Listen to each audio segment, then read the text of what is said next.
solamente habla de Dios, de la palabra de Dios. La semana pasada el evangelista San Juan nos narraba los acontecimientos que se produjeron aquel primer día, es decir, el día de la resurrección, el día domingo.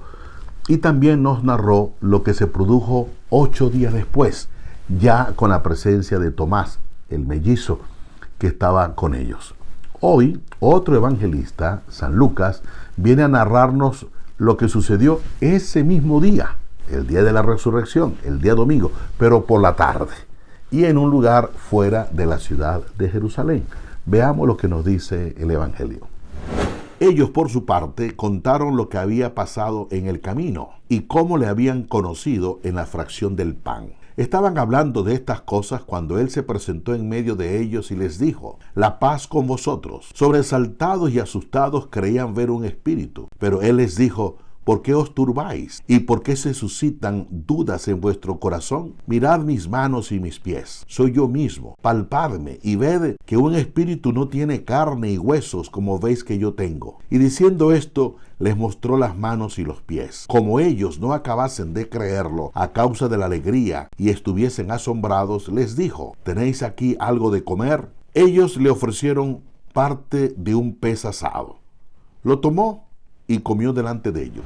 Regresan 2 que se habían ido para un pueblo a unos 10 kilómetros de Jerusalén, un pueblo que se llama Emaús. Y estos 2 regresan contando también una experiencia del resucitado. Ellos cuentan que mientras ellos van de camino, un peregrino se presentó y comenzó a caminar con ellos y comenzó a hablarles de las Sagradas Escrituras.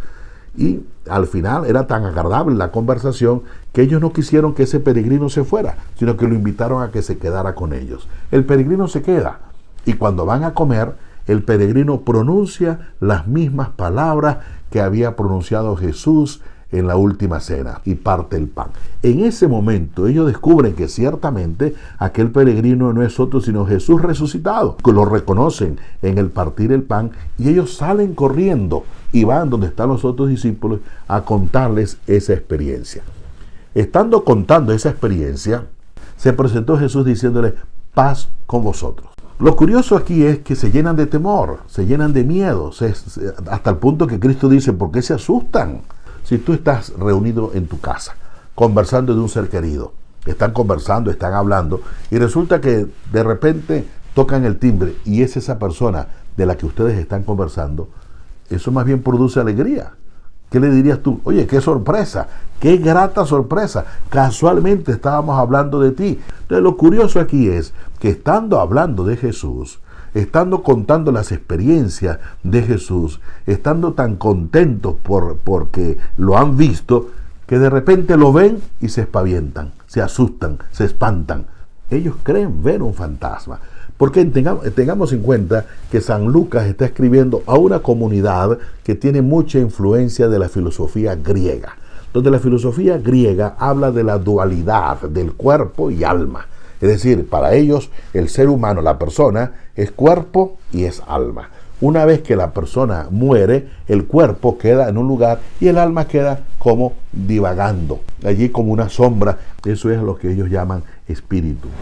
Acordémonos de las enseñanzas de Sócrates y de Platón. Es más, Sócrates le enseñaba a sus alumnos diciéndoles que el cuerpo era la prisión del alma, que el alma necesitaba liberarse del cuerpo. Por lo tanto, para ellos el cuerpo es algo que es más bien una cárcel del cual había que deshacerse, y que el alma, el espíritu, quedaba.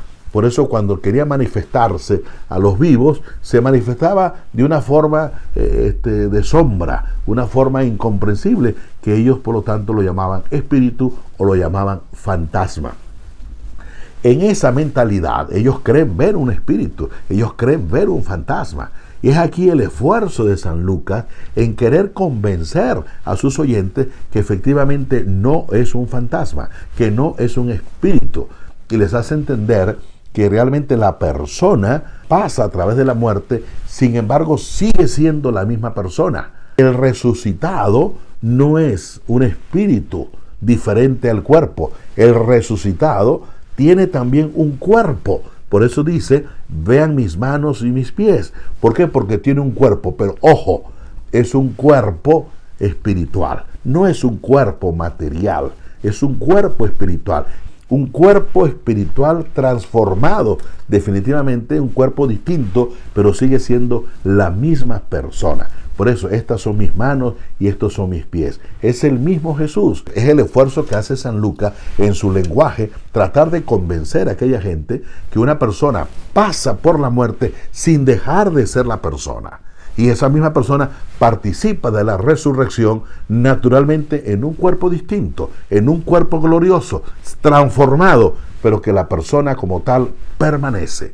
Por eso nosotros invocamos a los santos. Si no, ¿cómo nos imaginamos a Santa Rita de Casia, San Antonio de Padua, San Francisco de Asís? ¿Cómo nos imaginamos al doctor José Gregorio Hernández, al Padre Pío? ¿Cómo?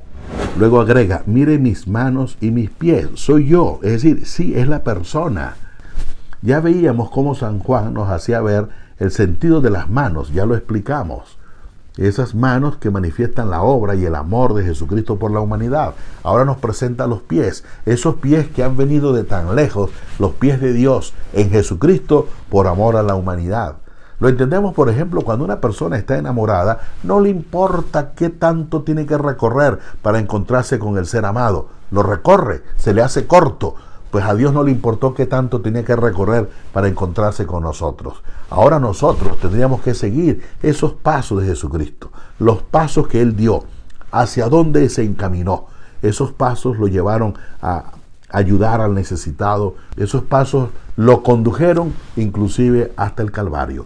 Pues Él nos indicó el camino a seguir. Si nosotros nos desviamos es porque seguimos otros pasos y no los pasos de Jesús. Ojalá y podamos seguir los pasos del Señor. La última parte del Evangelio dice lo siguiente.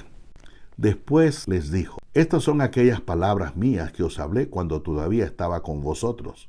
Es necesario que se cumpla todo lo que está escrito en la ley de Moisés, en los profetas y en los salmos acerca de mí.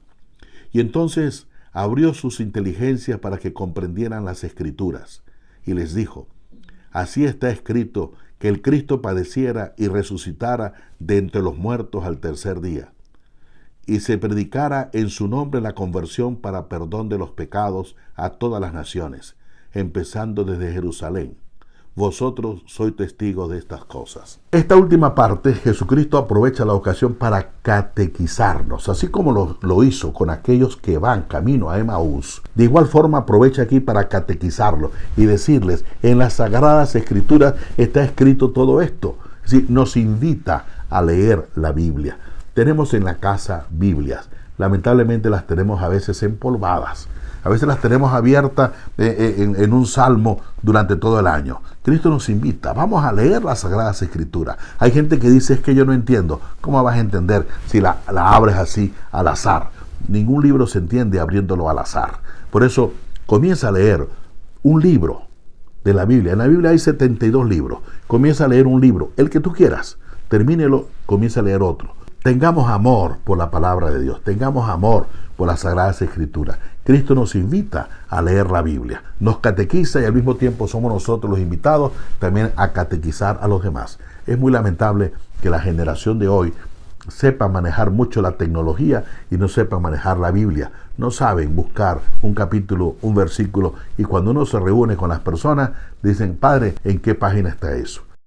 La Biblia no se lee por páginas, la Biblia se lee por libros, capítulos y versículos.